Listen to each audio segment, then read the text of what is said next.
السلام علیکم دوستو، شعر کے اس ایپیسوڈ میں خوش آمدید۔ شعر احد کے ذریعے بدر زمان کا سارا پیسہ نکلوا دیتا ہے تو شعر بہت خوش ہو جاتا ہے اور وہ اب اپنے باپ کا بدلہ لینا چاہتا ہے تو اپنے آدمی کو وہ پیسے دے دیتا ہے اور اپنے آدمیوں کو کہتا ہے کہ بدر زمان اور اس کے دونوں بیٹوں کو قتل کرنا ہے۔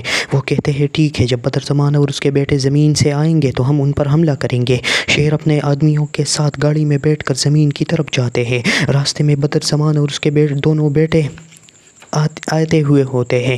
شعر کے آدمی گاڑی سے اتر کر بدر زمان اور اس کے بیٹوں کے گاڑی پر فائرنگ کرتے ہیں تو بدر زمان اور اس کے بیٹے زخمی ہو جاتے ہیں۔ شعر گاڑی سے اتر کر بدر زمان کے پاس آتا ہے اور کہتا ہے کہ تم نے میرے باپ کا قتل کروایا تھا، اب میں تمہارا کر دیتا ہوں اور تمہارا سارا پیسہ بھی لوٹ لیا ہے، اب تمہارے پاس کچھ بھی نہیں رہا۔ اس کے بعد بدر زمان اسی وقت مر جاتا ہے، لیکن فہد اور احد ابھی زخمی ہوتے ہیں۔ شعر بدر زمان کی لاش کو اور اس کے بیٹوں کو اپنے گھر لے جاتا ہے۔ بدر زمان کی لاش اور اس کے بیٹوں کو زخمی دیکھ کر شعر کی اپنی بہن امی اور بہن رونے لگتی ہے۔ شعر اسے بتاتا ہے کہ اگر میں نے تم کو اس کے سارے راز بتا دیے تو آپ لوگ رونا بند کر دیں گے۔ بدر زمان نے میرے بابا کو قتل کروا دیا تھا اور احد نے میری بہن کو چھوڑ کر دوسری شادی کی تھی اور فہد بھی میرے بابا کے قتل میں شامل تھا اور مجھ کو پاگل کرنے میں بھی اس کا ہاتھ تھا، بدر زمان کا ہاتھ تھا۔ اسی وقت شعر کو فجر کا کال آتا ہے اور وہ کہتی ہے کہ میرے ابو کی حالت ٹھیک نہیں ہے، تم جلدی گھر آؤ۔ تو شعر فوراً ملک شجاعت کو اسپتال لے جاتا ہے۔ ڈاکٹر اس کا علاج شروع کروا دیتے ہیں۔ تھوڑی دیر بعد ملک شجاعت ہوش میں آ جاتے ہیں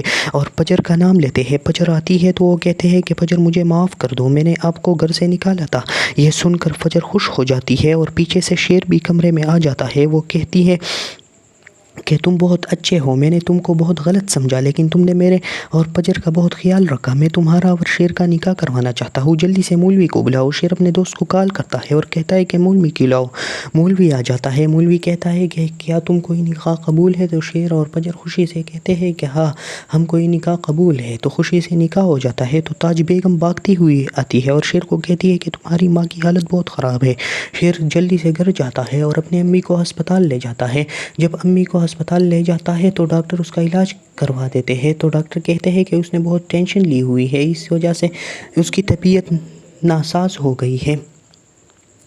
تو اس کی طبیعت بہت ہی ناساز ہو گئی ہے تو وہ ہوش میں آ جاتی ہے اور ٹھیک ہو جاتی ہے۔ پھر وہ اپنے امو کو کہتا ہے کہ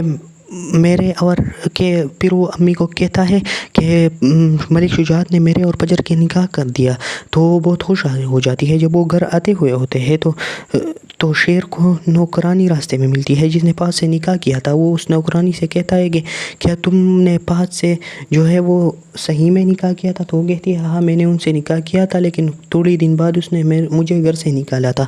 تو شعر اس کو کہتا ہے کہ ابھی تو وہ زخمی ہے لیکن میں اسے جیل میں دلواؤں گا۔ پھر وہ اس کو لاتا ہے اور اپنے گھر میں کام کرنے کو کہتا ہے کہ اب تم اس گھر میں کام کرو گی۔